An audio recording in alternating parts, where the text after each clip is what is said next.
فقال ابن زياد اذهبوا إلى هذا الأعمى أعمى الأز أعمى الله قلبه كما أعمى عينيه فأتوني به. فانطلقوا إليه، فلما بلغ ذلك الأزد اجتمعوا واجتمعت معهم قبائل اليمن ليمنعوا عن صاحبهم. وبلغ ذلك ابن زياد فجمع قبائل مضر وضمهم إلى محمد بن الأشعث وأمره بقتال القوم، فاقتتلوا قتالا شديدا حتى قتل منهم جماعة. قال ووصل أصحاب ابن زياد إلى دار عبد الله بن عفيف فكسروا الباب واقتحموا عليه، فصاحت ابنته أتاك القوم من حيث تحذر، فقال لا عليك ناوليني سيفي، فناولته السيف فجعل يذب عن نفسه ويقول أنا ابن ذي الفضل عفيف الطاهري عفيف شيخي وابن عامري، كم دارع من جمعكم وحاسري وبطل جدلته مغادري. فجعلت ابنته تقول يا أبتاه ليتني كنت رجلا أخاصم بين يديك اليوم هؤلاء الفجرة قاتل العترة البررة.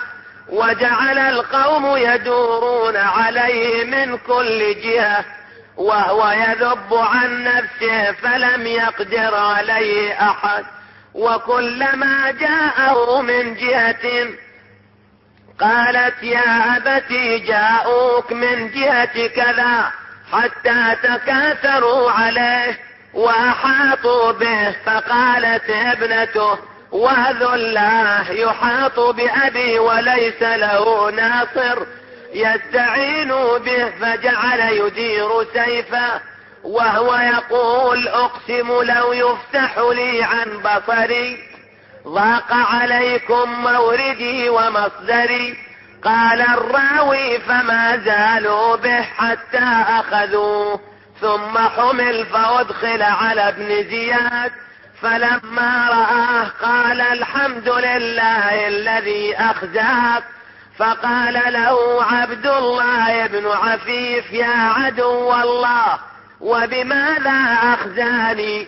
والله لو فرج لي عن بصري ضاق عليك موردي ومصدري. فقال ابن زياد يا عدو الله ما تقول في عثمان بن عفان؟